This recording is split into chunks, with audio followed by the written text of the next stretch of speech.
folks, welcome back to the channel. So we're finally here. We are finally at Friday, the end of the working week.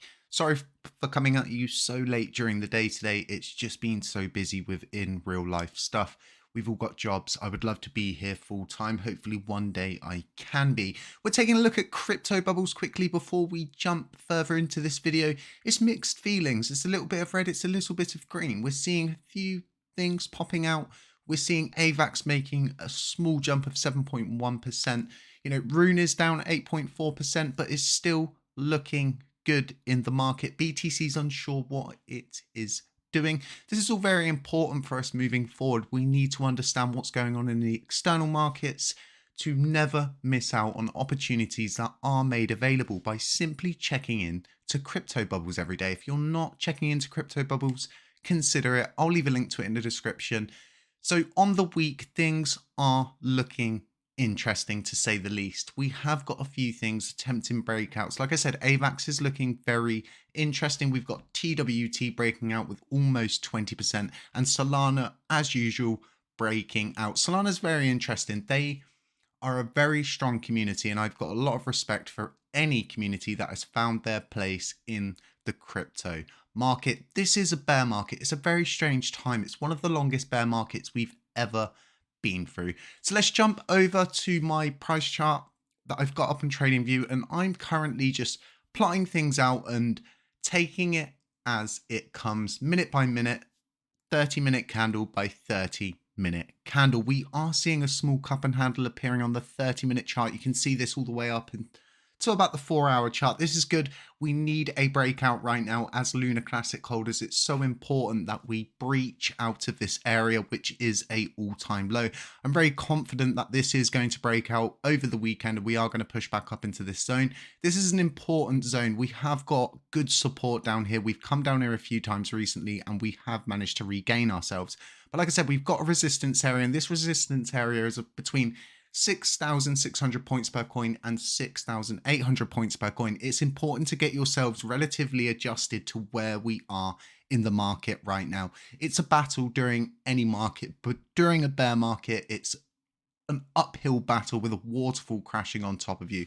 All we can do is best adjust ourselves to what is going on around us. So like I said, we're closing into the end of the week. Let's take a look what's going on with governance. Let's take a look what the say in the neighborhood is. You've got Vegas's community are trying to blacklist this wallet. The responses from this are mixed. Now, me, myself, I'm at the point where I just want to see this all put to bed now. So whatever they do to it, as long as it's a reversible action, I really don't see the issue right now. The only people who are going to be upset at this point is the people that we're blacklisting or our own community, and our own community don't seem too upset. To validators, this isn't going to look too good. Me as a validator who's not very in the go, so to speak, if I was to put myself in their shoes and play devil's advocate, I would simply think this is a very malicious attempt to possibly blacklist a wallet that you have no idea about. And because these validators would have no idea about it, the likelihood is they're going to know or know with a veto it. We have got the 6 Samurai on I think it's their third attempt. It's so important we get rejected proposals back. That's all coming in a bug fixed in the next update that has been confirmed by the station team. So like I said, this is the third time. It's funny because it's, oh, you know, HCC is really against us. Bro, look at how many people are voting against you. It's so apparent, and I'm so happy that the community's at a point where they are their own guard. They know what's what, they know who's who, and they can see what people's actions have led to over the course of a year and a half. It's a very good time to be involved in Luna Classic because we're shaking out all of the dead weight. There's so many people who spoke about times of where the price would be so low they'd be able to buy so many coins to burn, and those people are just not around anymore because they never put themselves in positions where they built into the chain. So them leaving risks everything that they've built. Instead, they build third-party systems as to which they can just waltz off. They can move it all to another chain. It doesn't work like that when you actually build into the chain. You become fully committed to it. Its success is your success. Its death is also your death. We have got whitelisting going on for coin and wallets. This is so important. We need to understand. I'm going to do an independent video on this, but we need to understand, right, that because we allowed Binance to whitelist their wallets, they're a big CEX. It doesn't matter who you are at this point. If you want to get whitelisted, get a proposal up and get yourself whitelisted. Get yourselves void of the burn tax so you can start to build. Even White Whale and people like that want to come on chain. They want to build, but the taxes are ridiculous. They need a smart tax. Now, as time has long pause, as time goes on, we get closer and closer to seeing the dynamic commission module put into play. And this was passed around 2 months ago. Well, no, not even 2 months ago, because it was towards the end of the 8th month of the year. So it was about a month ago, just over a month, this was proposed, and it was picked up by Strathcole and Frag. And these two, they pick things up because they want to, not because there's a paycheck involved or there's a paycheck at the end. They're doing it because they believe that LUNC can get to somewhere greater than it is now.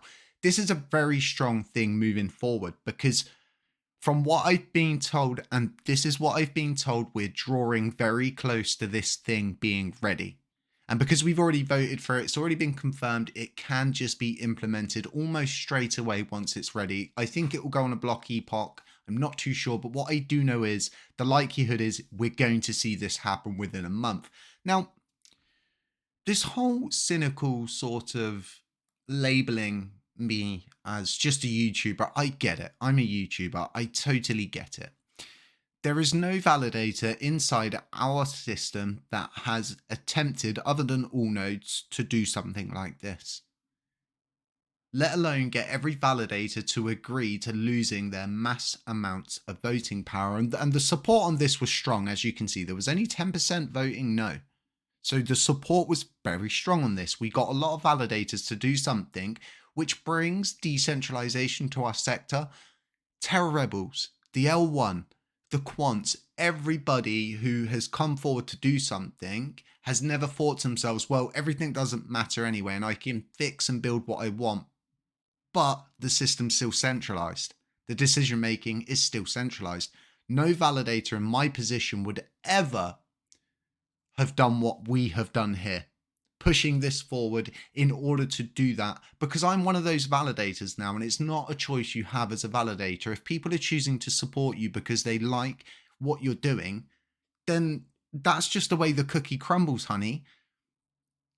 All of this, we would never have seen. I'm not going to start naming people. We would never have seen anybody else do this because they know it would have reduced their voting power. Whereas I am so committed to this that we have to fix the blockchain at its core. And this is something the dynamic minimum commission based on voting power does, bringing that Nakamoto index really to a sustainable level and bringing life back into our chain and showing people, hey, we can self-regulate. I think after this, I hope the dynamic tax gets picked up, because this is something that will really start to bring projects on board. Out of all of the different things that people have done in an attempt to bring projects on board, correcting the tax system is the best way to do it right now. It is the only way to get people to even think about building, because anytime someone thinks about building, they look into it and they go, well, we can't because the burn fees are so high, the gas fees are so high, we're going to get hit 3 or 4 times before we've even got the crypto to where we need to get it to. All of this being said, we're at a pinnacle moment, a pinnacle moment. And I put out a tweet today explaining how a lot of people claim that certain people don't work with certain people, and this is just not the case. Go and check that tweet out. Head over to my Twitter, check that out.